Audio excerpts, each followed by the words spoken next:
بيتزا بس من غير عجن، معتمدة على الفطور والعشاء، بتكون كتير طيبة والأحلى سهل كتير، لازم تجربوها. بالبداية على زيت حامي على النار ببدأ أنزل قطع من البطاطا بعد ما قطعتها شرايح بهذا السمك، بنزلها فوق الزيت وبقليها بشكل عادي تماما بهذا الشكل. أول ما تتحمر معكم تبدأوا تقلبوا فيها، بتقدروا إنكم تقلوها مسبقا وبعدين تصفوها بالمقلاة، بس عشان تكون معكم أسهل بمقلاة واحدة بدون كترة توسيخ بنفس المقلاة بتقلوها.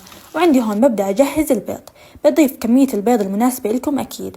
وهلأ المكونات اللي بدكم تضيفوها اختيارية كيف ما انتم بتحبوا تضيفوا بتضيفوا. الزيتون بيعطينا طعم كتير طيبة، والبندورة. أنا دايما بحب أضيف البصل الأخضر بوصفات البيض، تقدروا تضيفوا كمان فلفل ملون كيف ما انتم بتحبوا بتفضلوا، كمان بيطلع طيب. ضيفوا فوقه ملعقة صغيرة ملح وفلفل أسود، وبتبدأوا بتحركوا فيهم كتير منيح. ومثل ما حكيت لكم هاي الوصفات كيف ما انتم بتحبوا تضيفوا فيها مكونات بتقدروا انكم تضيفوا فيها أكيد، دائما بتكون نكهتها غير شكل، خاصة لما تزيدوا مكوناتها. فعندي هون خفقتها كتير منيح، وبعدها بضيفها فوق البطاطا بعد ما تحمرت عندي واستوت. مهم كتير انه تكون البطاطا مستوية، ما تكون قاسية عند الاكل، لا هيك بتكون طيبة. بعدها بتضيفوا عليها خليط البيض اللي جهزناه بهذا الشكل، وبعدها بتبدأوا تفردوا البيض على طول المقلاة حتى يطلع معكم قرص واحد بهذا الشكل. تفردوا الخضار كتير منيح، بكون هيك شكلها مرتب وحلو، هيك بتكون معكم تمام التمام. بتغطوها حتى يستوي معكم البيض تماما، ما راح ياخد معكم وقت ابدا. بهذا الشكل بكون استوى عندي وصار ولا احلى.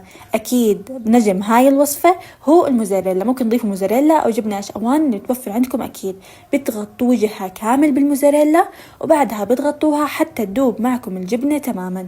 ما اوصف لكم كيف هالوصفة بتكون بتشهي. هي جهزت مع البيتزا، بس اكيد كيف ما انتم بتحبوا تنكهوها بتنكهوها. انا دايما بحب انكهها بالزعتر الناشف او الاوريجانو، بتكون نكهته فوق الخيال. وخلص هيك بتكون جهزت معكم اسرع واطيب بيتزا من غير عجن ولا كترة غلبة.